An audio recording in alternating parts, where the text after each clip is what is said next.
Studio Talk Show.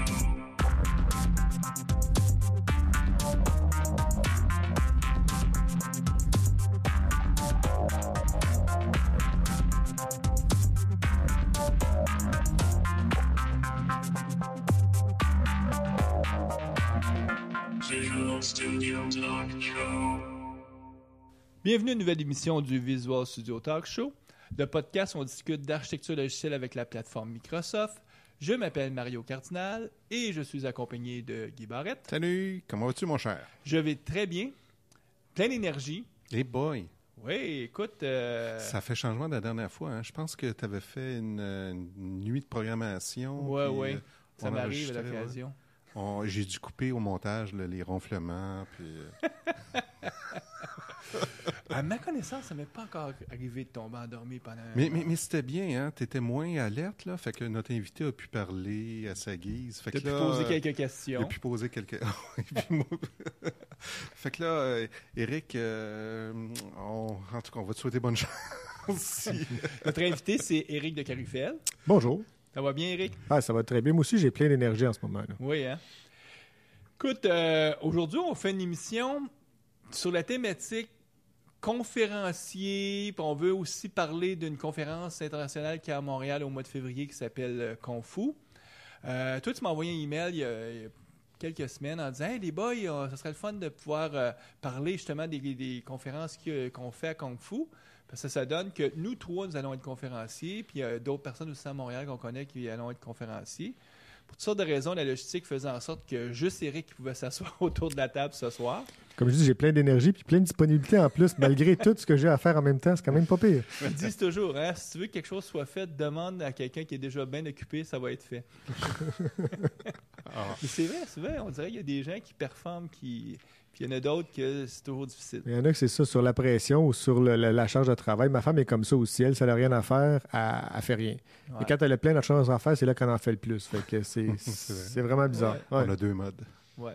Puis pas beaucoup de monde, parce que, bon, on enregistre l'émission du mois de janvier. On est à la fin décembre, mi-décembre. Là, c'est la course folle pour les cadeaux pour beaucoup de monde. Donc, il y a beaucoup de gens qui sont dans le rush. Puis on a déjà un Noël pas mal blanc à notre goût aussi. Je pense qu'on ne manque pas de neige cette année. Oui, ben ça, c'est le fun. Moi, il n'y a rien que j'aille plus Que de la neige. Non, j'aime ça, la neige. Ça fait de la lumière. C'est plus joyeux. L'hiver, pas de neige. Non, c'est vrai. C'est pas Noël. Si ça durait 2 semaines, on serait tous... Oui, ça, c'est l'autre affaire. Donc, Mais bon. Mais bon, écoute, je lisais dans un journal dernièrement qu'ils disent que d'ici la fin du siècle, la température à Montréal va être la même température qu'en Pennsylvanie. Ouais. Qui est comme... Ça, c'est le pire des scénarios qu'ils disent. 300 km plus au sud. Là-bas, ils n'ont presque pas de neige l'hiver. Ouais. Donc, c'est pour dire... un jour, peut-être qu'on va se faire griller en hiver. Oui, mais là, dans le Midwest américain, ils ont goûté aussi au début de l'hiver. Ils ont eu pas mal de neige aussi. Eux autres, c'est le contraire. Leur température se refroidissent puis ils commencent à avoir des tempêtes pas mal plus grosses qu'avant. C'est ça, c'est qu'il y a des endroits où ça devient plus chaud puis il y a des endroits où c'est... Le vortex polaire qui descend. Ouais. Puis tout le monde y touche. Puis j'ai l'impression que tant que ça ne fera pas assez mal, il n'y aura pas de prise de conscience réelle par beaucoup de gens qu'il faut faire de quoi. Et le problème, c'est quand la prise de conscience va se faire, il va être rendu trop tard. Il est déjà trop tard. Il est déjà trop tard, probablement, oui. On est déjà pas bien parti. Écoute, l'émission aujourd'hui, j'en parlais brièvement. On veut parler de la conférence Kung-Fu, de comment on devient conférencier et tout. Puis, Éric, la formule, ça fait quoi? 4 fois? 5 fois tu fais l'émission de podcast? Ça fait au moins 4-5 fois. Ça fait longtemps la dernière fois, par exemple. Je me rappelle même pas quand est-ce. Ça fait au moins 2 ans que je suis pas venu, j'ai l'impression. Il faut faire attention. L'autre fois, je pensais qu'on avait un invité que ça faisait 2 ans, 3 ans, puis ça faisait 5 ans qu'il n'était pas venu nous voir. Donc, on perd le fil à un moment donné. Mais en tout cas, tout ça pour dire que c'est pas ta première fois. Mais il y a probablement certains de nos auditeurs qui n'ont pas la chance de te connaître. Donc, on va juste brosser ton portrait rapidement pour qu'ils puissent savoir un peu ton profil. Donc, Monsieur de Carufel, ça fait au moins 15 ans là, que tu fais de l'info. Ça fait plus de 17 ans. J'ai calculé ça dernièrement. Là. J'ai commencé en 93 environ à faire de l'informatique. En fait, j'ai commencé avant ça. Puis un diplôme... Un DEC en informatique, en fait. J'ai commencé à faire mon DEC. J'ai commencé comme consultant à mon compte au début. Puis en me disant, je vais pouvoir continuer ma formation à T'es-tu l'université. dans la branche plus des langages, tu sais, les langages qui sont basés sur le C en débutant, ou c'était avec d'autres langages? En fait, moi, j'ai comme fait un parcours, comme toujours une coche en avant, en fait, dans mon parcours scolaire. Tu sais, au secondaire, il y avait comme des cours d'introduction à l'informatique, 1, introduction 2. Moi, j'ai pas fait le 1. En deuxième lieu, j'ai fait le deuxième. Je commence par le deuxième. Peut-être parce que tu avais fait de l'informatique par toi-même. Ouais, écoute, parlant de conférence, j'ai fait ma première conférence, j'avais 12 ans. C'était dans ce temps-là, le langage Logo, je ne sais pas si vous connaissez. Oui. J'ai eu un Adam de Coleco, très jeune, j'ai commencé à programmer là-dessus, puis je faisais partie d'un groupe d'usagers comme aujourd'hui avec MSDev, mais c'était le groupe des utilisateurs Adam. Puis on s'échangeait des trucs, des choses comme ça. Puis à un moment donné, j'ai présenté. C'était pas tout le monde de 12 ans. Là, c'était... Non. C'était des adultes. C'était des gens qui avaient acheté ça. Là, tu étais le petit kid de 12 ans qui est venu expliquer comment programmer. Qui venait montrer. Puis c'était l'année où Challenger a explosé, la navette spatiale. J'avais fait une petite animation en logo qui montrait le décollage puis l'explosion et tout ça en logo. C'était... Ouais, c'était quelque chose. On voit déjà que tu avais un intérêt pour tout ce qui vole déjà en partant. Oui, déjà, maintenant, ma passion continue avec des avions téléguidés, effectivement. J'aime ce qui vole, j'aime pas mal ça. Bon, t'es un vrai techie là, dans l'âme.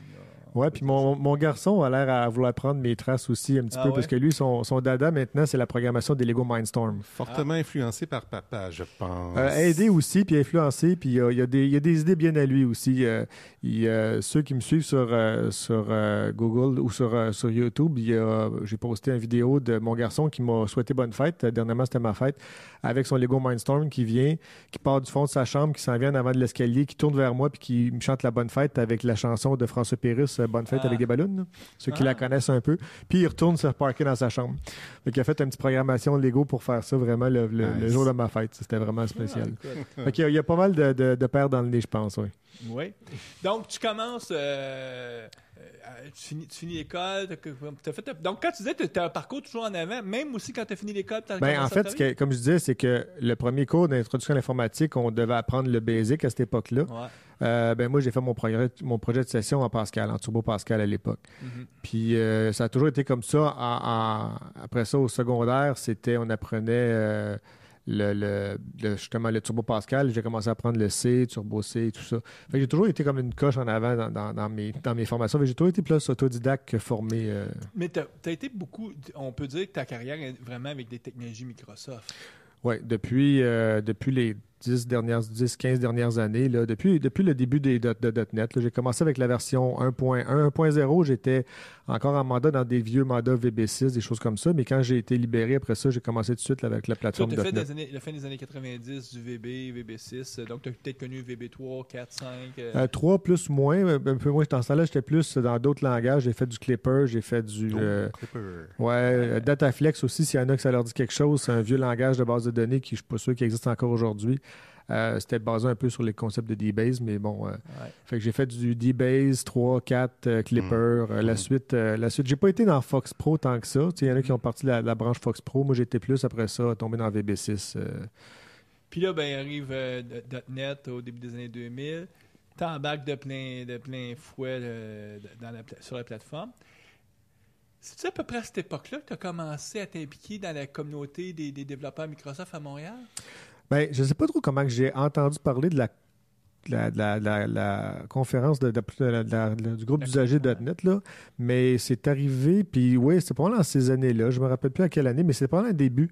Parce que là, ça doit faire 5 ans, en tout cas plusieurs années que tu es dans les membres qui dirigent. Il y a quoi, une dizaine de personnes à peu près parce qu'il y a 4 groupes utilisateurs. Puis, donc, toi, tu es plus impliqué dans le groupe d'architecture. Je suis MVP pour la 6e année consécutive cette année. Donc, depuis mon renouvellement, c'est au mois de juin. Fait que ça fait plus longtemps que ça que j'étais dans la communauté .NET avant ça. Oui, donc ça fait 7-8 ans peut-être. Au moins. Donc, on vient de dire MVP, ce qui veut dire Most Valuable Professional. C'est une reconnaissance que Microsoft donne à des gens qui sont fortement impliqués dans la communauté, qui sont crédibles, qui partagent leurs connaissances. C'est ce que tu fais, là, comme tu disais, depuis au moins 7 ans, 8 ans, 9 ans. Puis ça a même commencé quand tu avais 12 ans parce que tu étais déjà dans des groupes. Effectivement, j'ai toujours aimé partager ce que j'apprends, puis ce que j'aime faire, puis ma passion. Fait que ça a toujours été, pour moi, ma passion, c'est de partager ma passion. Donc, c'est sûr que ça va bien ensemble, mais j'aime ça parler de ce que j'aime faire. Puis là, ça doit faire aussi 4-5 ans que tu es chez Pixis, là. Ça fait au moins 5 ans, ça fait au moins 4 ans, je pense que ça va faire 5 ans au mois de mars, quelque chose comme ça. Puis une des... Bon, chez Pixis, outre le fait que tu fais des mandats, tout ça, c'est une organisation qui va vraiment essayer d'aider leurs employés à être conférenciers s'ils veulent présenter dans des conférences. En fait, ça va une coche plus loin que ça. Je dirais, moi, comme conférencier, c'est sûr que ça m'aide aussi, mais Pixis a pris le virage de ce qu'ils appellent les entreprises délibérément développementales. Je ne sais pas si ça vous dit quelque chose. Si vous faites des recherches là-dessus sur Internet, notre ancien président a promouvoit le développement personnel chez Pixis beaucoup. Et puis, on commence à avoir des formations à l'interne puis nous promouvoir aussi au niveau de notre développement vertical, plus que juste technique. Fait que dans le fond, c'est une façon de s'améliorer de façon personnelle puis d'aider les autres à s'améliorer aussi dans les équipes dans lesquelles on travaille. Donc, il y a des techniques alentour de ça. D'ailleurs, dernièrement, j'ai fait une espèce d'atelier qui appelle Immunity to Change. Donc, c'est un atelier qui nous apprend à qu'est-ce qui nous empêche de changer, de s'améliorer, puis comment trouver des stratégies pour voir les choses différemment, pour être capable de mettre le problème. Tu sais, des fois, on veut s'améliorer, puis on n'est pas capable de mettre ça devant soi, puis d'être capable de dire, OK, je peux avoir un recul de ça, puis trouver des façons d'améliorer une perspective de soi, en fait. Souvent identifier que les barrières sont juste dans notre tête, ou en tout cas que c'est nous souvent qui sommes effectivement. les premiers de mettre des barrières. Puis une des phrases qui m'a marqué dans cet atelier-là, c'est qu'il y a une citation d'Einstein, je ne me rappelle pas exactement les mots, mais ça disait du genre, tu ne peux pas régler un problème au même niveau d'abstraction où il a été créé. Il faut que tu aies un niveau supérieur. Puis c'est vrai dans le personnel, mais c'est vrai aussi dans ce qu'on fait en informatique. Puis des fois, on le voit dans les équipes, des gens qui sont pris dans un problème, puis ne sont pas capables de voir la perspective externe, fait qu'ils ne voient pas la solution. Puis toi, tu peux arriver comme consultant ou comme conseiller chez un client, puis tu vois la perspective externe, tu es capable de manipuler le problème d'une façon que les gens qui sont dedans ne sont pas capables. Donc, ça te permet d'avoir ce recul-là, puis de voir le problème, puis d'être capable de trouver des solutions différentes à un problème. Donc, approcher le problème différemment. OK. Donc, on a dit que tu es fortement impliqué dans la communauté à Montréal, reconnaissance de Microsoft, et tu adores faire des conférences. Puis pas juste localement à Montréal, tu soumets dans des conférences. Je sais qu'à l'époque, moi, quand je m'occupais de la conférence DevTeach, tu es venu comme... J'ai été à DevTeach à Vancouver. Je pense que j'avais été à des Dev Days aussi à Ottawa. J'ai été à Burlington, Québec, Montréal. J'ai fait pas mal les environs. Puis autant en anglais qu'en français. Oui, donc, c'est sûr. Puis c'est... en tout cas, on va en parler. C'est toujours la première fois qu'on décide qu'on va faire une conférence en anglais, là, il y a un pas, il y a une étape à franchir. Oui, je pense pas que j'aurais commencé ma carrière de conférencier en anglais, mais... Non, faut pas. Non, mais l'affaire, c'est que en anglais, quand tu maîtrises ton sujet, de toute façon, en informatique, on le sait, tout se passe pratiquement en anglais. Ben, les mots, au moins, on les connaît facilement. Le vocabulaire, on l'a. Donc, le faire en anglais, pour moi, ça a été assez facile quand même. Là. Donc, on veut parler de la conférence Kung Fu. Puis, pour nos auditeurs là, qui se posent la question, ben moi, j'aimerais peut-être ça être conférencier. On va essayer de vous donner quelques petits trucs, en tout cas, ce qu'on a peut-être appris à travers les années. Donc, la raison principale pourquoi tu m'avais contacté, c'est qu'on est tous été sélectionnés comme conférenciers. On peut peut-être commencer en présentant nos conférences qu'on fait. Ben, peut-être présenter c'est quoi la conférence Kung Fu. Ouais, c'est un bon point, ça, Guy. Vas-y donc. Kung Fu, c'est une conférence qui a lieu à Montréal à chaque année, donc au mois de février, quelque chose comme ça, qui a commencé dans le monde PHP. Open source. Ben, surtout PHP, là, puis ensuite qui s'est ouvert aux autres technologies, là, qui a voulu grandir et sortir un petit peu de son créneau pour attirer d'autres types d'attendees puis de conférenciers. Donc, je pense que c'est la 5e année, là, quelque chose comme ça. Et puis, quoi d'autre? Depuis 2 ans, ils ont mis plus d'emphase sur les technologies .NET aussi. Ils essaient d'avoir des conférenciers qui parlent des sujets .NET. Ça, c'est un emphase parce que moi, je sais, quand on est invité à Kung Fu et qu'on voit les invitations passer, ils essaient de promouvoir ça puis ils essaient d'avoir une track complète .NET. Je ne pense pas qu'il y a encore une track complète .NET, mais de plus en plus de conférenciers .NET à Kung Fu. Oui, c'est surtout encore le gros créneau de Kung Fu, c'est surtout encore PHP. WordPress, PHP, technologie open source, MySQL. Très orienté web aussi, plus que desktop. Moi, j'ai fait les 4 dernières années de ma carrière plus en desktop. Là, je retourne en ce moment dans un mandat web. Mon JavaScript est un peu rouillé, mais ça se réapprend assez vite. Mais effectivement, Kung Fu, c'est une conférence qui est vraiment orientée plus les technologies web d'aujourd'hui. Puis aussi, comme tu disais, on élargit. Donc là, il y a des conférences où on va toucher plus des principes d'architecture. puis des conférences où est-ce qu'on va parler plus de nouvelles technologies, on va parler de .NET, mais surtout cette année aussi, il y a un gros intérêt pour tout ce qui est mobile. Ouais. Puis d'ailleurs, on va peut-être partir. Toi, Guy, ta conférence que tu vas donner, c'est justement sur le développement mobile. Oui, je vais faire une introduction aux outils de Xamarin. Donc, développement mobile avec la plateforme Xamarin sur Android, iOS, Windows Phone. Donc, tu vas montrer que tu peux l'utiliser autant avec Visual Studio sur la plateforme surtout, Windows qu'avec la... Tu vas t'amener ton Mac, même montrer comment tu peux utiliser Studio avec un... Ben oui. Oui, hein? Ben oui, absolument, absolument. Okay. Mais c'est surtout de faire une introduction. C'est quoi les possibilités, là, puis c'est quoi les avantages là, par rapport au développement en silo, là, soit avec Objective-C, Java, chacun de leur côté. Là. Puis, donc, c'est quoi l'avantage de Xamarin? Puis avant qu'on te donne la parole, Guy, moi, je vais faire le lien parce que ma conférence à moi, c'est une conférence d'architecture sur comment concevoir justement une application mobile.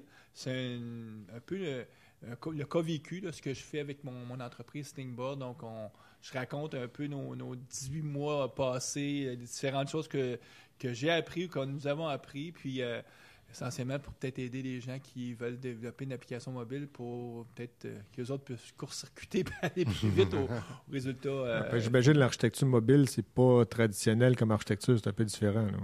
Bien, dans ce cas-là, c'est plus... Moi, ça m'a amené à une prise de conscience que l'architecture et le design, la conception...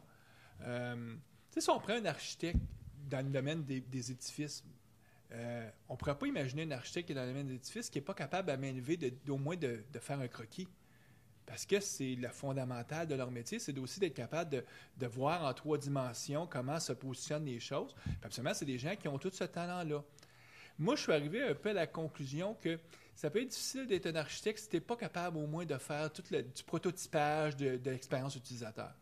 Parce que ça part tout de là. Le fonctionnel est beaucoup plus important. Ou en tout cas, le fonctionnel, c'est lui qui va guider beaucoup de tes choix non fonctionnels. Puis souvent, en architecture, on pense toujours au non fonctionnel. Il faut s'assurer que ça puisse scaler, que ça puisse avoir des montants en charge et tout. Oui, c'est important, mais c'est pas ça le fondamental. Le fondamental, c'est construire un logiciel qui répond aux besoins. Puis là, ça revient avec un peu mon livre que j'ai écrit sur les spécifications fonctionnelles. À quelque part, il y a tout s'embrique. Puis là, j'essaie de faire un peu une synthèse. Mais je pense qu'il y a une tendance du marché de passer. Traditionnellement, on avait des systèmes d'information, puis on bâtissait des interfaces usagers là-dessus pour exposer ça. Puis là, on part des interfaces usagers pour bâtir des systèmes d'information. C'est un peu l'approche inverse maintenant. C'est plus orienté utilisabilité, les logiciels d'aujourd'hui. Si on veut faire les logiciels modernes. Là, Surtout quand tu es sur un mobile. Tu peux pas juste dire, je vais prendre toutes les données, je vais les domper. Tu sais, avant, là, c'était ça. On met une grille, là, puis on dompe l'information, puis arrangez-vous. Non, c'est pas ça. Là, c'est vraiment l'approche, c'est en montrant moins quand tu en offres plus, le less is more. Mais comment on arrive à cette approche-là, puis comment on crée une navigation qui va faire que l'utilisateur va intuitivement comprendre comment utiliser l'application, ce qui n'est pas si évident que ça. C'est comme j'ai eu une discussion intéressante à ce sujet-là aujourd'hui avec un de mes collègues à mon mandat actuel. Pour montrer la différence, on utilise Entity Framework. Puis Entity Framework qui est bon pour faire un save change en batch, tu saves tout, mais ça ne capture pas l'intention de l'usager derrière le changement. Ce qu'on essaie de faire aujourd'hui, c'est des interfaces plus qui vont capturer l'intention de l'usager. Puis le job du design de l'architecte, c'est de matérialiser cette intention-là en données quelque part derrière. Fait que, on va capturer plus des ajouts ou des...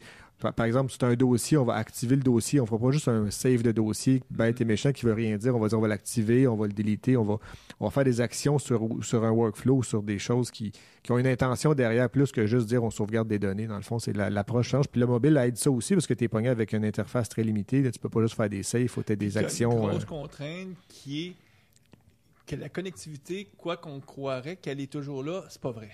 Ta connectivité, surtout au mobile, là, puis, moi, je suis un gros utilisateur d'applications mobiles, puis toutes les applications qui présument que tu vas avoir une connectivité, ils me tombent toutes ces nerfs, je viens tout à les un jour parce que il faut vraiment que tu sois capable de fonctionner complètement en mode déconnecté et après ça, resynchroniser tes données. Puis c'est là où des patrons comme le Command and Query, le CQRS, j'ai fait plusieurs présentations là-dessus, quand tu as ces architectures-là, tu vas être capable vraiment de déconnecter puis d'avoir une expérience utilisateur locale, même si tu n'as pas de connectivité.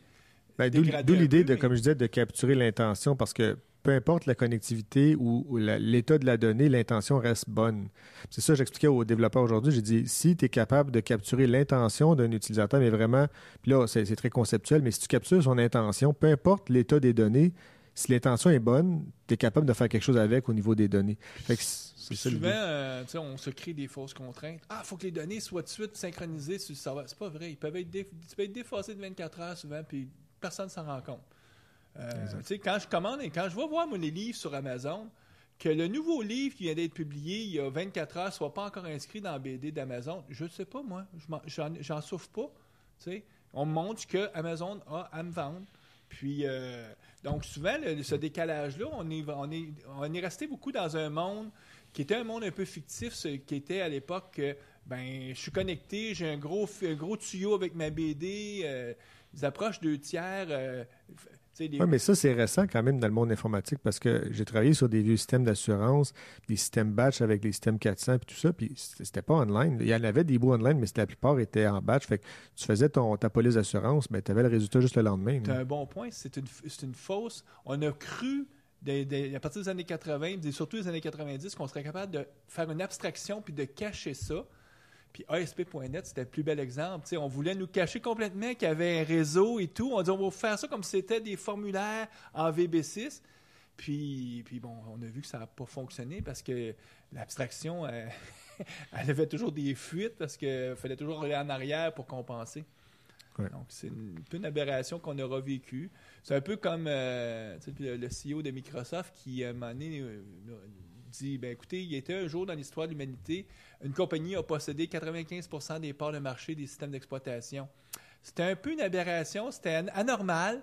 Ça a existé, mais ça n'existera plus jamais. Maintenant, ça va être une prolifération de systèmes d'exploitation, puis tu vas peut-être en avoir un qui va avoir 30%, 40% de parts de marché, mais ça va être ça le gros max, là, puis tu vas en avoir une multitude, puis puis c'est ça la réalité. Il y aura existé le PC qu'IBM avait défini en 1982, qui a, pendant 20 ans, a défini un peu le format de ce qui était un ordinateur, mais c'est plus vrai aujourd'hui. Aujourd'hui, c'est une multitude. C'est une aberration au sens que c'était anormal, mais c'est comme ça.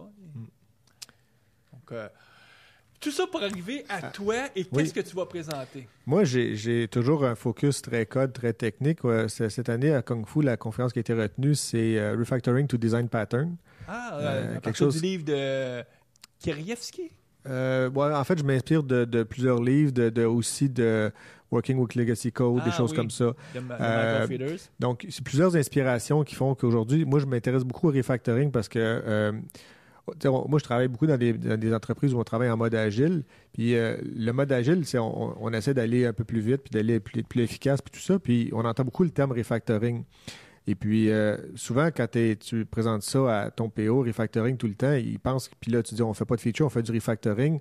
Tu as l'impression qu'on est en train de ralentir le projet, mais en fait, le refactoring, ça permet de gagner de la vitesse. Puis c'est la seule façon, en fait, de gagner de la vitesse, parce que quand on rajoute des features, on les rajoute là, bêtement dans le code. Puis c'est après que ça nous rattrape. Donc, souvent, les équipes agiles commencent à être essoufflées au bout de quelques sprints parce qu'ils n'ont pas pris en compte assez de refactoring. Sprint, là, il arrive un mur à un moment donné. Ça dégrade, puis là, ça dégrade de façon rapide. Là. On arrive presque plus de vélocité, puis là, l'équipe dit puis c'est le temps là, du gros redesign, puis on dit on refait tout, on repart une autre affaire. Non, c'est parce que si on entretient bien le code, on est capable de garder une vélocité comme correcte. Fait qu'il faut quand même intégrer du refactoring dans notre développement. Si chacun de tes apprentissages, tu les mets en pratique rapidement avec du refactoring, tu n'arrives pas avec un mur, un moment donné, où est-ce que tu as tellement compris que ce que tu fais est plus bon, que là, tu veux tout réécrire, mais si tu as réécrit au fur et à mesure les petits bouts, bien là, tu as toujours encore un code qui est de bonne qualité. Une façon de faire ça dans les projets agiles, c'est de négocier une partie de son affectation à du refactoring. Par exemple, on se garde un 10-15% par exemple à chaque sprint, que l'équipe a la liberté d'insérer des tâches de refactoring dans le sprint. Puis ce pourcentage-là peut changer en fonction de l'évaluation de la dette, par exemple. On se dit, si on commence à l'accumuler trop rapidement, on va augmenter le pourcentage le sprint d'après. Donc, on peut garder un feature set qui est livré assez rapidement quand même, puis garder une partie de refactoring. Donc, mais il faut vraiment que ça soit entendu avec le PO, avec le Scrum Master. De toute façon, il va en avoir du refactoring. Oui, il va juste être caché, puis les gens ne le feront pas. Puis là, ça va juste prendre plus de temps à faire chaque job, parce qu'à chaque fois, tu vas redesigner le système, puis si tu le fais pas intelligemment, ben c'est ça. Tu as un de tes confrères, Éric Lebel, qui va présenter aussi une Oui. session Éric sur le Lebel, code aussi. Éric Lebel va présenter. C'est pas le code. En fait, c'est bizarre. C'est une présentation sur les tests. En fait, c'est des stratégies de test, mais il ne parlera pas de code. Il va parler vraiment de mettre les tests au premier niveau, puis mettre les tests, de faire. En fait, sa présentation, c'est tester stratégiquement, non accidentellement. En fait, je pense qu'elle est en anglais en plus, parce que plus qu'il est anglophone, lui. Mais bref, c'est d'avoir une stratégie de test, puis pas juste faire du test par accident. Puis il y a des façons de planifier son test, puis de bien planifier les moments où on le fait, qu'est-ce qu'on fait, puis tester les bonnes choses aussi, puis faire des bons tests. Parce que souvent, on a souvent la tendance à vouloir donner des objectifs de pourcentage de coverage dans le code, de couverture, puis tout ça, dire on fait 100% ou on veut que toutes les fonctionnalités soient testées, puis tout ça. Puis bon, c'est vrai, c'est pas une mauvaise chose, c'est de la vertu, c'est bon, mais ça n'y arrive jamais. Mais quand tu as des choix à faire, c'est comment tu fais les bons choix pour dire c'est quoi qui est testé, puis qu'est-ce qu'on va laisser de côté. Puis comment choisir ces bonnes choses-là, puis avoir des stratégies pour faire les bons choix. En fait, ça va être ça, sa présentation. OK. En plus, d'ailleurs, juste une petite parenthèse, on a, chez Pixis, on a démarré un projet qui s'appelle savoiragile.com. OK. Puis dernièrement, il y a eu un webinaire là-dessus, d'ailleurs, puis je pense que sa présentation elle doit être en ligne en ce moment sur ça, c'est un midi. Puis je vous invite à aller voir ça aussi, parce qu'il va en avoir les prochains aussi, des webinaires. On va mettre le lien, nous, sur la page, savoiragile.com. C'est des webinaires sur d'une heure, sur l'heure du midi habituellement, puis les gens sont invités à participer en ligne je pense, par live meeting, quelque chose comme ça. OK. Donc, je vais faire le lien avec d'autres personnes de Montréal que nous, on regardait la liste des conférenciers qui ont été retenus. Donc, on a reconnu des noms qu'on connaît bien, dont Pascal Lorrain, qui lui aussi est un des dirigeants de la communauté Microsoft à Montréal. Oui. Pascal, lui, fait 2 sessions. Une sur en lien un peu avec Tester autrement, parce que c'est sur le Behavior Driven Design, BDD, qui est une technique justement pour automatiser des tests fonctionnels. Et une autre session sur le Domain Driven Design. Donc, lui, il est dans les acronymes BDD, DDD, qui, c'est pas nouveau, c'est des pratiques qui existent depuis une dizaine d'années. Mais c'est des pratiques qui sont toujours d'actualité parce qu'il y a encore toujours beaucoup de monde qui veulent comprendre comment on fait ça du Domain Driven Design. Puis il va probablement se référer aux livres qui sont les bibles un peu dans le sujet, dont le fameux livre d'Eric Evans sur Domain Driven Design. Puis il y a Mathieu Richard aussi. Richard, oui. Oui, il va parler de SignalR. Oui, donc une technologie Microsoft, mais étrangement qui est assez unique. Donc, beaucoup de gens dans les communautés open source qui ne viennent pas finalement du monde Microsoft, eux autres, quand ils découvrent SignalR, ils veulent utiliser cette technologie-là parce que, qui de vous deux, rapidement, en 30 secondes, c'est quoi SignalR? Ce que Jean connaît, c'est une façon de communiquer de façon interactive entre un browser et son serveur. Dans le fond, c'est une façon d'ouvrir un canal de communication. Trouve un socket. Ouais. C'est ça. Ouais. C'est du WebSocket. Je sais qu'à l'arrière, c'est du WebSocket, mais c'est comme complètement encapsulé dans un framework qui te permet de... C'est un framework par-dessus WebSocket pour faire de la communication quasiment point à point entre les différents... En fait, ton serveur, traditionnellement, on est dans un mode où on fait un pull. Donc, le client va chercher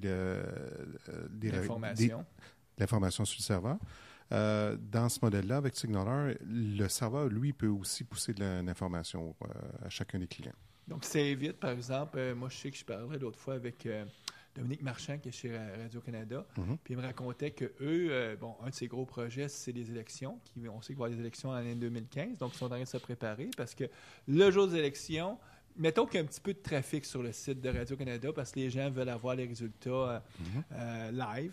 Puis, dans son cas, lui, juste le fait de ne pas avoir à aller faire justement, avoir un navigateur qui va faire 25 requêtes pour dire y a-t-il des nouvelles données, plutôt qu'avec SignalR, il va pouvoir juste la pousser une fois quand la nouvelle donnée sera là. Je pense que SignalR a un broadcast, c'est ça. Il va broadcaster à tous les clients qui sont abonnés. Puis, donc, pour lui, c'est une façon...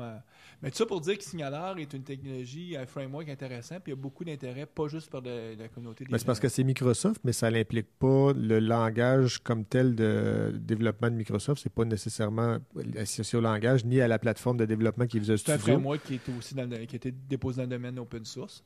On faisait une émission le mois dernier sur Microsoft et l'ouverture à l'open source. Ce qui est une excellente chose. Oui. Donc,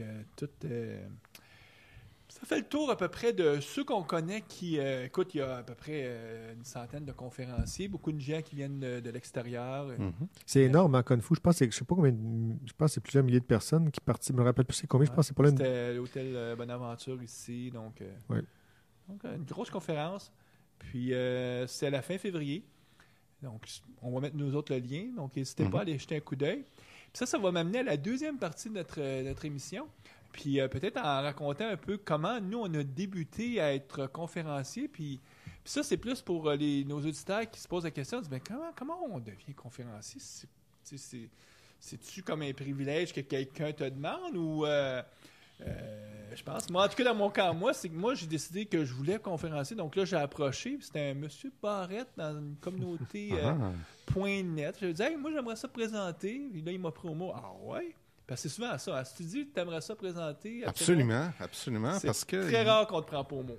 Oui, parce qu'il y a très peu de gens qui désirent faire le saut tu es assis dans une salle, là, tu t'écoutes, tout ça. Donc, là, faire le saut... Tu devrais commencer par venir assister pour au moins voir... comment ça fonctionne. Oui, comment ça se passe. C'est un peu comme quand tu embarques dans un groupe de discussion. Écoute, avant. Commence pas à publier. Donc, ça fait la même chose. Observe. Viens observer, viens voir comment ça fonctionne. Regarde 1, 2, 3 sessions. Là, tu vas dire, OK, c'est ça la formule. Puis c'est de voir qu'est-ce que tu as apporté aussi. Là. Donc, souvent, prendre des sujets qui nous passionnent, parce que ça va être beaucoup plus facile de se motiver un samedi ou un dimanche après-midi à préparer... Oui, tu parles de samedi, un dimanche après-midi. Moi, par expérience, je fais des présentations très techniques. Ceux qui me connaissent, ceux qui ont vu mes présentations, beaucoup de codes, beaucoup d'exemples, tout ça. Moi, j'estime qu'il y a environ au moins 8 heures de préparation par heure de conférence, minimum. C'est à peu près ça, 8 pour 1. À peu près. Donc, si tu te présentes comme ce soir, là, je vais faire à peu près 1 heure, bien, il y a facilement 8 heures. Puis dans mon cas, moi, il y a même plus que 8 heures parce que c'est des choses que j'avais fait chez un client, puis... dans un contexte bien différent, beaucoup plus gros, mais là, j'ai ressorti de ça, puis je me suis dit, je pourrais monter une présentation pour la communauté. Mais au premier niveau aussi, là, pourquoi on voudrait présenter devant un auditoire? C'est des skills en tant que développeur en technologie qui sont importants. Ce qu'on appelle des soft skills, là. Donc, c'est pas notre métier là, premier de parler des habiletés humaines qui font souvent la différence entre ceux qui vont devenir des leaders dans leurs équipes. Ouais, c'est ça, exactement. Donc, en tant que technologue, on va devoir présenter soit des technologies, soit un état des choses. On se retrouve tous un jour ou l'autre à avoir à présenter, faire un sommaire, que ce soit juste pour son patron ou pour un client, groupe. Un client peut-être. Donc ça arrive, ça va toujours arriver. Ça va arriver dans notre métier. Donc c'est pour ça que c'est important de bien se préparer puis d'avoir un petit peu d'expérience à ce niveau-là. Donc, si on a la chance de parler devant un auditoire de nos pairs, là, donc soit dans un groupe d'usagers ou dans une conférence. Là, c'est une 50aine de personnes en moyenne. Ouais. Puis, je ne sais pas si vous êtes comme moi, mais moi, à l'école, quand il y avait des présentations orales, c'était pas des journées que j'aimais à l'école. Non, personne n'aimait ça. Je pense que personne n'aimait ça. Parce que c'est comme des sujets imposés. Souvent, tu ne le maîtrises pas, tout ça. Puis, je dis ça parce qu'aujourd'hui, pour moi, présenter des présentations comme je fais là, j'adore ça beaucoup plus que ce que je faisais à l'école. Fait que ceux qui pensent qu'ils ne peuvent pas être conférenciers parce qu'à l'école, il y avait peur des présentations orales puis tout ça, je dis, regarde, rassurez-vous, ça n'a rien à voir parce que quand tu maîtrises ton sujet, tu sais exactement ce que tu t'en vas, c'est toi qui l'as préparé. En plus, tu es motivé. Tu n'es pas un stand-up comique, donc tu n'es pas devant le groupe pour essayer de les faire rire. En tout cas, tu veux juste leur transmettre un contenu. Donc, tu peux être un présentateur assez, on va utiliser le terme fad, c'est-à-dire pas le gars le plus entertainer, puis ça va passer parce que les gens, ce qu'ils veulent, c'est avoir l'information. C'est sûr que c'est bon quand même d'avoir un ton un peu moins, pas monocorde. Si tu parles toujours sur le même ton, après 10 minutes, tu as des chances qu'il y a des gens qui commencent à taper des clous, puis là, si tu vois un signal, là, tu vas dire... Peux-tu être un peu plus vivant? Je pense qu'il y a une grande différence aussi par rapport aux présentations orales à l'école, c'est que quand tu es dans une salle de conférence, les gens sont là pour te voir. Ils sont là pour le sujet. Les gens dans la salle sont motivés à être là, contrairement à quand tu es obligé de faire une présentation. C'est des professionnels, donc soit ils viennent le soir, ils sont sur leur temps. Donc, ils sont intéressés au sujet, sont intéressés à entendre ce que tu vas avoir à dire. Puis aussi, c'est super interactif. Tu vas avoir plein de questions. Là. Ouais. Donc, ça, c'est motivant. Là, quand... Puisque c'est pour ça que c'est important de choisir un sujet qu'on aime. Parce que vu qu'on aime ça, ça prend pas grand-chose pour que la flamme... Tu sais, quand on présente, on adore, on aime un domaine, on a toujours plus de plaisir. En tout cas, on est toujours plus vivant quand on en parle parce qu'on est passionné par ça. Mm-hmm. Donc, c'est sûr que je ne choisissais pas quelque chose que vous n'aimez pas ou que vous ne connaissez pas du tout. Mais ça, Mario, quelque chose que vous ne connaissez pas du tout, moi, je pense que peut-être, OK, il faut avoir un minimum de connaissances, mais les sujets que j'ai les plus appris, c'est les sujets sur lesquels j'ai présenté. Mais que tu voulais apprendre. Que tu veux apprendre. Dans le fond, souvent, si vous voulez apprendre un sujet puis juste l'approfondir, une des bonnes façons de le faire, c'est de se préparer pour en parler. Pour le présenter. C'est la meilleure façon parce que là, tu dis, je m'en vais me présenter devant 20, 30, 40 personnes. Ils vont me poser des questions. Fait que là, toi, tu te les poses, ces questions-là, avant d'arriver dans la salle, puis tu essaies de trouver des réponses vraiment intelligentes. Donc, tu vas approfondir ton sujet. Fait que pour apprendre un sujet, c'est super de vouloir le présenter. Mais pour nos auditeurs là, qui pourraient avoir peur en disant, ils vont me poser des questions, c'est une réponse bien correcte aussi de juste dire « je ne sais pas la réponse ». Tout à fait, oui. D'ailleurs, si vous ne la savez pas, dites « je ne sais pas la réponse », commencez pas à inventer. Ça, c'est la pire erreur qu'on pourrait faire. Ouais. Parce que, tu sais, personne ne va vous chicaner parce que tu ne sais pas la réponse. Là. On est tous des êtres humains avec notre bagage de connaissances, il n'est pas extensible. Là. C'est normal qu'on ne sache pas tout. Puis il y en a tellement à savoir de plus en plus. Il y a tellement de choses, c'est ça. Là. Puis, surtout en développement web, là, on parlait de web tout à l'heure. Là.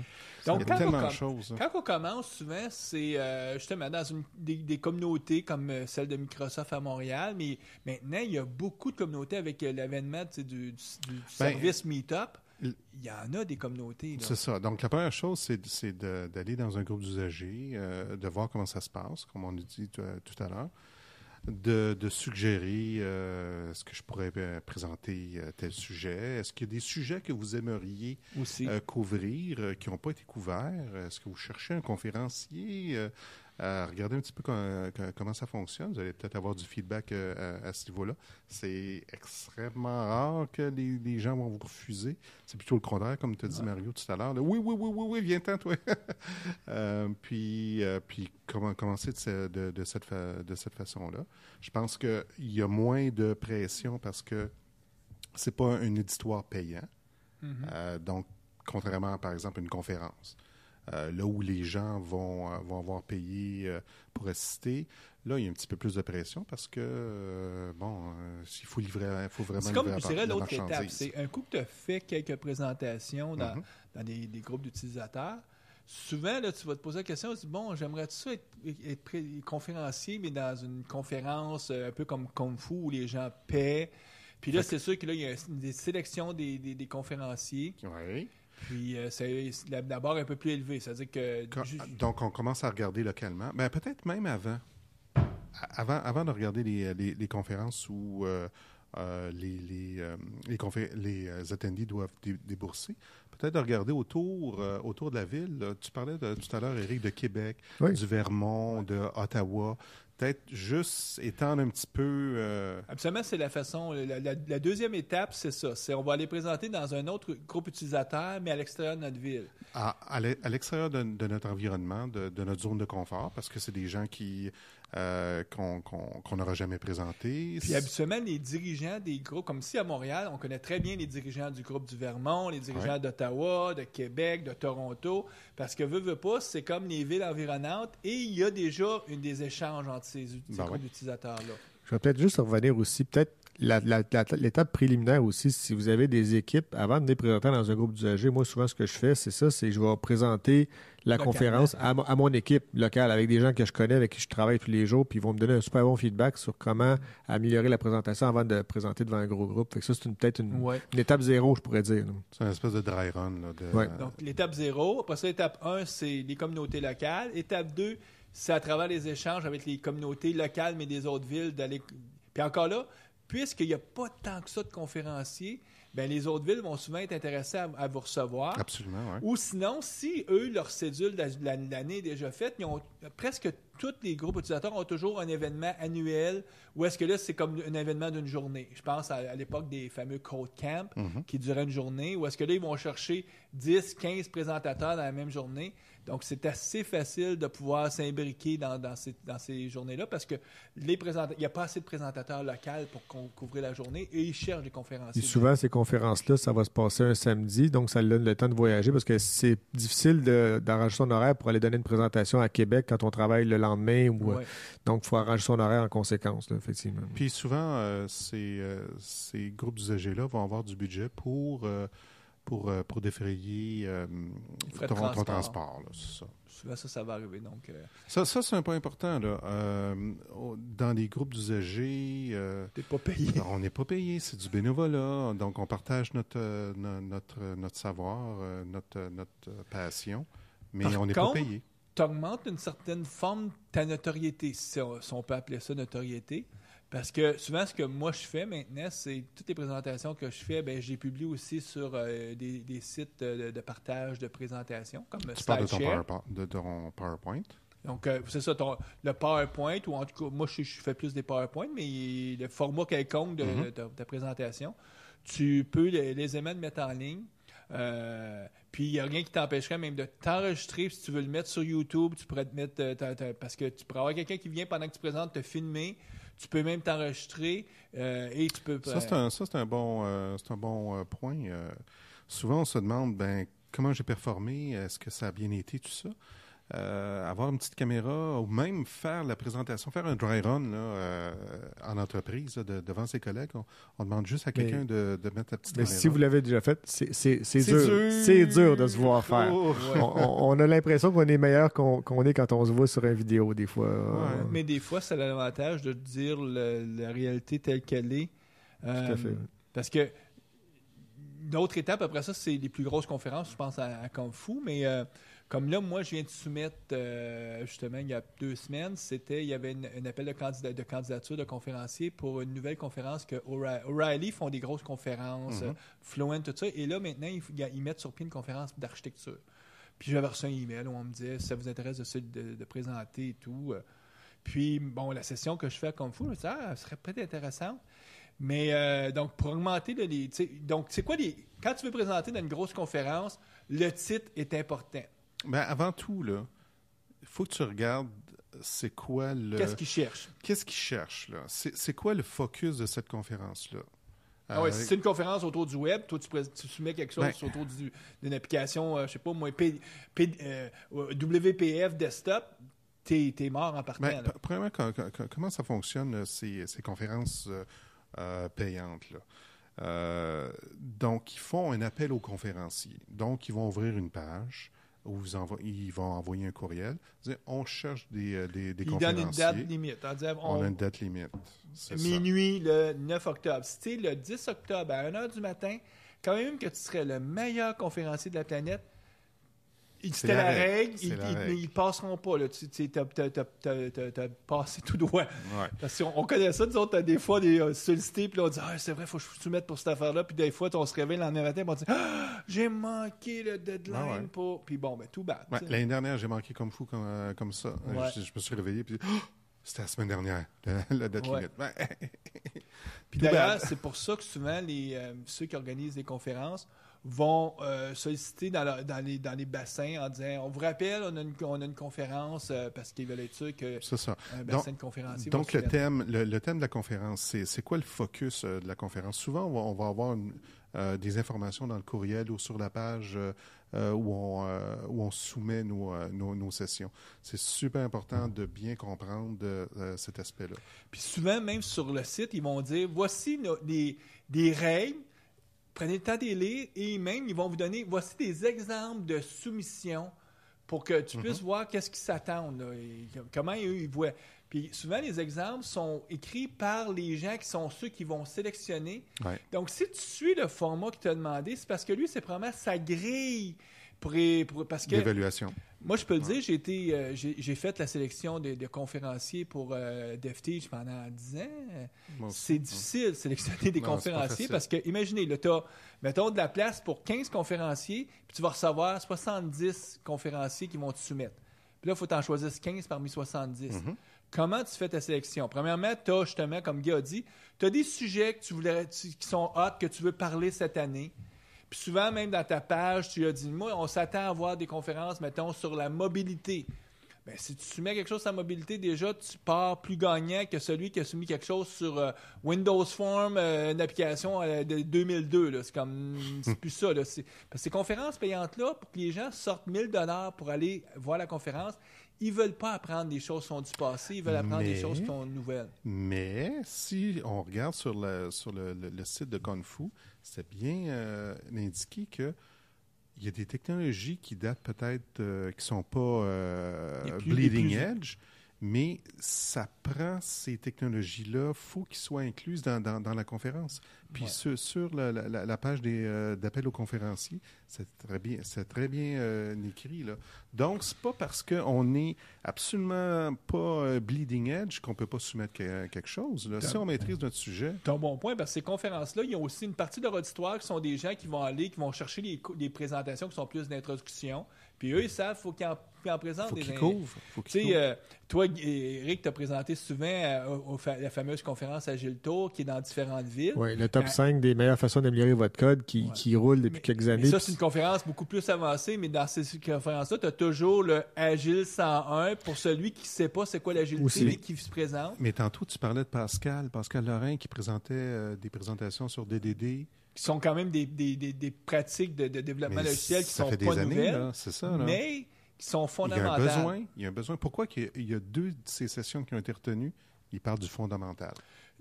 Puis après ça, il y a qui est l'individu, ton profil, puis probablement aussi comment, des fois, juste la façon que tourné la présentation, le titre. Le titre est super, super important. Le titre, il faut qu'il soit accrocheur. C'est votre élément de vente.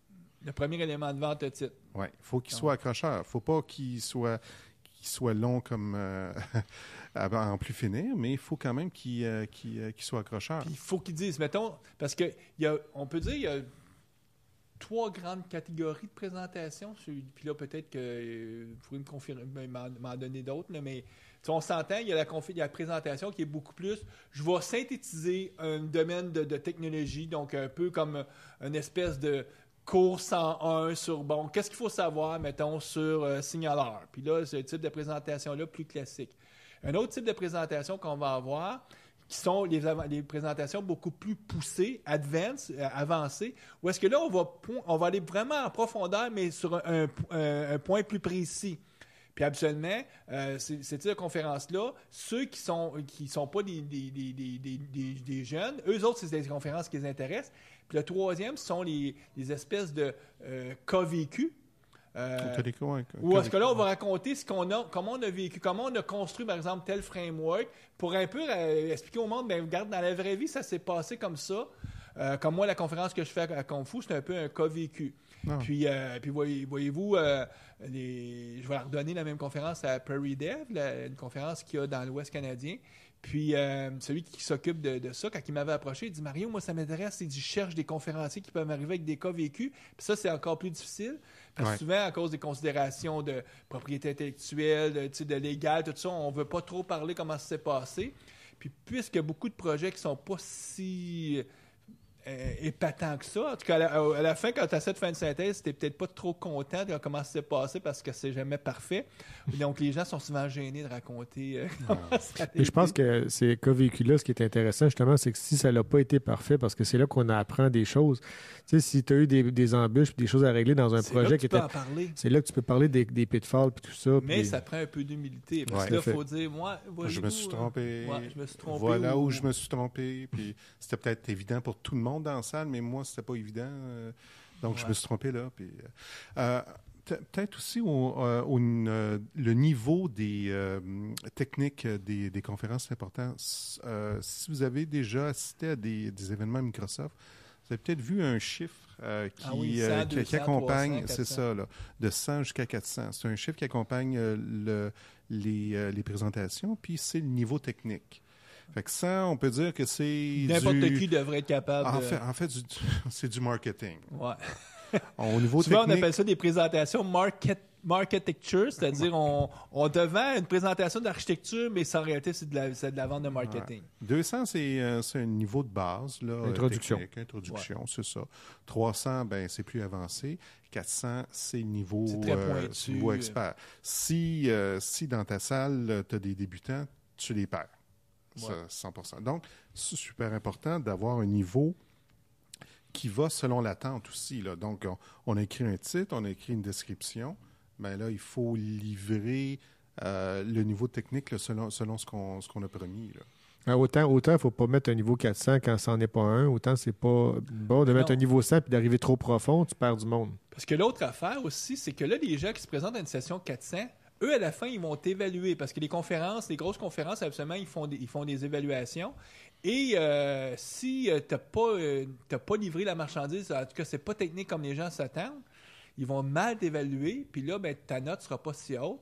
Puis si ta note n'est pas si haute, ben celui qui est en charge, lui, il regarde ça et il dit « OK, tel conférencier, là, une évaluation n'est pas très forte. Est-ce que je vais le reprendre l'année suivante? Ouais. » Fait que là, si tu fais une introduction à une technologie, puis là, tu es dans le niveau là, 400, là, tu perds tout le monde. Le monde qui vont au bout d'une heure, les gens vont être frustrés. Ouais. Même chose si c'est le contraire, si tu as promis quelque chose d'absolument très technique. Très technique, ouais. Mais une des erreurs que les conférenciers, puis même moi le premier, il faut faire attention parce que quand tu arrives, tu présentes ta conférence niveau 400, on a tous tendance à essayer de récapituler depuis le début comme si on prenait le monde. T'assumes, faut que t'assumes. C'est ça. Mais je pense qu'une des façons de s'en sortir, c'est de mettre peut-être une slide au début, dire vous devriez connaître ça, on part de là. Ouais. Ça permet de mettre la table. Puis là, les gens qui sont pas rendus à ce niveau-là, tu leur dis je serais pas fâché si vous vous levez maintenant, c'est parce qu'on s'attend que vous ayez ce niveau de connaissance-là pour continuer la présentation. Puis si on fait une présentation, comme moi ce soir, je vais présenter ici à la communauté MSDev Montréal. Puis je fais une présentation vraiment de base là, sur ce que le HTTP de base. Donc, d'entrée de jeu, je vais dire, c'est juste ça que je vais couvrir. Là. Je vais gérer les attentes, c'est important. Je vais parler juste de ça. Là. Donc, chicanez-moi pas si j'ai pas été parler de choses plus poussées, parce que c'est juste ça que je veux faire, parce que moi, je veux mettre une fondation pour le conférencier qui va me suivre, qui lui va venir expliquer un outil, puis il n'aura pas besoin d'expliquer la fondation parce que je vais avoir fait cette présentation. Puis dans un groupe d'usagers, ce qu'on peut faire au début, c'est de demander, de pôler l'auditoire, de dire, qui connaît? Qui connaît? Est-ce que... Ça, il faut faire attention, parce que qui connaît, presque tout le monde lève la main, parce que les gens sont gênés de dire qu'ils ne connaissent pas quelque chose. Ou le contraire, ils sont gênés de lever la main pour dire qu'ils connaissent parce qu'ils pensent que vous allez les poser une question, puis les mettre sur la sellette, dire « Ah oui, ben explique-moi donc. » Moi, c'est pas vendeur, si tu vas faire ça, si tu mets trop bon un peu trop sur le hot seat. J'ai vu des présentations où si tu soulèves la main puis ils te posent la question, après ça, il faut que tu répondes. Mais il y a une petite gêne aussi. Puis ça, c'est important ce que tu dis aussi au niveau de l'interactivité avec la salle. Ça, c'est une des choses que j'essaie de faire dans les présentations, c'est de garder ça interactif. Les gens sont pas là. Si on veut pas les endormir, il faut interagir avec eux autres. Puis il faut avoir un regard aussi sur la salle, voir... Souvent, c'est facile, hein? Tu regardes ta salle, puis tu vois, il y a des têtes qui hochent quand tu dis quelque chose, puis là, tu dis, OK, je suis dedans. Là. Mais si tu vois que tout le monde, ils ne bougent pas, puis ils ont des points d'interrogation en face, peut-être c'est le temps de récapituler un peu, de revenir en arrière, puis de... Tout à fait. De plus en plus aussi, il y a des conférences où est-ce que le processus de sélection, c'est pas en tant que tel un tech chair qui va sélectionner, mais c'est plus la communauté qui va réviser. La conférence agile, c'est beaucoup comme ça. Donc, les gens vont regarder, ils vont donner des commentaires. Puis là, toi, tu as intérêt comme conférencier à venir voir les questions, à répondre aux questions. Puis un des trucs que moi, j'ai trouvé quand je soumettais sur ce type de conférence-là, c'est souvent de juste me filmer pendant 30 secondes, 1 minute et demie, où j'explique ma conférence. Ça a deux avantages. Ça permet aux gens de voir, il s'est présenté. Parce que, puis aussi, dans mon cas, moi, ça permet aux gens de savoir comment je vais baragouiner en anglais, parce que j'ai quand même un assez gros accent. Donc, encore là, je gère les attentes. Quand ils vont me voir comme speaker, ils vont savoir que, OK, Mr. Cardinal, c'est pas un natif américain. He's speaking English like a cheval. That's it. Mais au moins, ils savent qu'est-ce qu'il y a. S'ils m'ont sectionné puis ils m'ont vu, ils savent à quoi s'attendre. Mais la force dans mon cas, moi, c'est plus d'avoir un argumentaire, une logique, une structure, puis d'avoir donc c'est là-dessus que je vais jouer parce que je vais compenser le fait que je suis pas capable d'avoir le style d'un grand humoriste américain. Je suis pas capable même de faire de jokes en anglais parce que c'est trop compliqué. C'est pas ma langue, c'est ma deuxième langue. C'est dur. Surtout, c'est essayer de faire des jokes dans une deuxième langue plus souvent qu'autrement, tu foires parce que tu n'as pas le timing et tout. Donc, t'es mieux de pas en faire. J'ai appris ça avec les années, donc t'en fais pas. Ben, c'est pour l'essayer, pour se rendre compte, dire OK, ça passe pas vraiment bien. Donc là, t'en fais pas. Donc là, mais tu compenses avec d'autres aspects qui sont peut-être la capacité de structurer, de simplifier, de vulgariser. Puis là, c'est ça que tu vas essayer de vendre. Puis là, les gens, à ce moment-là, quand ils vont te reposer des questions, souvent, tu vas pouvoir, avez-vous été voir la présentation? Ça clarifie beaucoup des choses. Ou souvent, les gens vont dire, j'ai aimé ça, mais j'aurais aimé mieux aussi telle chose. Puis là, tu peux faire comme, OK, je pourrais aussi couvrir ça. Donc, ils vont t'amener des points sans dénaturer forcément ce que tu voulais parler. Là. Mm-hmm. Puis, donc, c'est des petits trucs du métier. Mais habituellement, on ne commence pas à se soumettre dans les grosses conférences le jour 1. On commence. Puis, le truc par excellence avec MSDev, c'est à peu près à chaque année, on fait, c'est le Speaker Idol. Ouais. Puis ça, c'est un événement que je trouve qui est super intéressant parce que ça vous permet de faire des petites présentations de 10-15 minutes puis de vous donner la main, de faire la main sur donc, c'est quoi? C'est 5, 6, 7 conférenciers qui viennent faire chacun 10 minutes. Et à la fin, même, il y a un petit vote pour sélectionner le meilleur conférencier. C'est ça, les gens votent. Qui va gagner un petit prix, là, je pense. C'est ça. Là. Le but, c'est pas de trouver un gagnant. Le but, c'est vraiment d'offrir la chance aux gens de casser la glace. Là, puis de faire un petit 10 minutes. Ça dure 10 minutes. Ça, c'est pas facile faire une présentation dans 10 minutes parce qu'il faut que tu présentes le problème, il faut que tu présentes ta solution, il faut que tu fasses ta synthèse. Puis 10 minutes, là, c'est passé super vite. Là.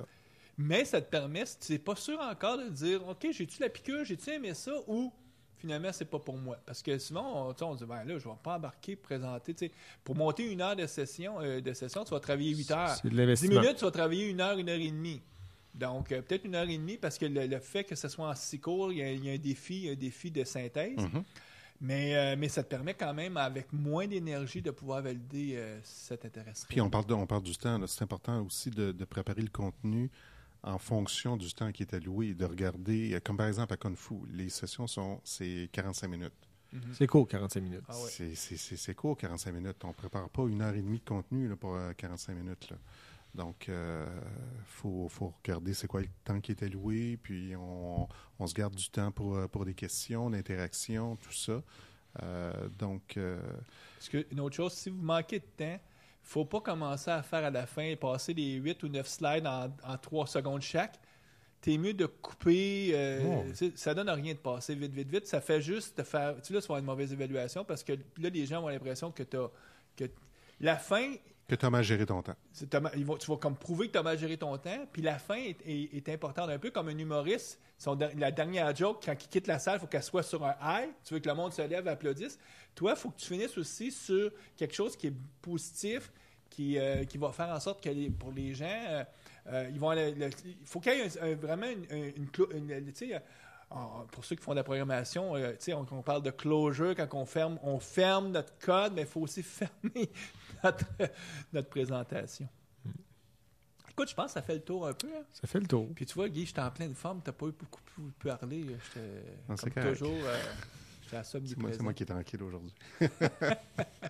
Écoute, Éric, on te remercie beaucoup. Merci à vous. Ouais. Puis, on invite nos auditeurs, ceux qui sont dans la région montréalaise, écoute, inscrivez-vous, ça coûte pas trop cher là, pour Kung Fu.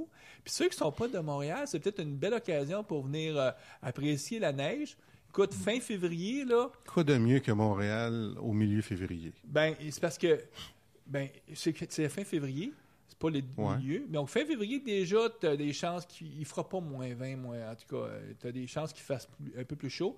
Et c'est le bon temps pour jumeler, pour aller faire un peu de ski, parce qu'il y a toutes les montagnes de ski autour. Donc, ceux qui ont envie de découvrir quelque chose de nouveau, de la neige, c'est différent que le sable blond.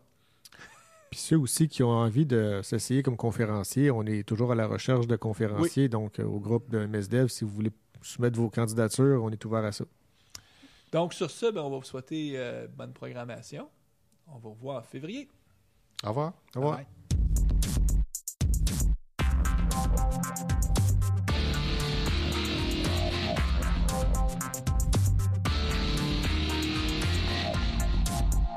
Visual Studio Talk Show.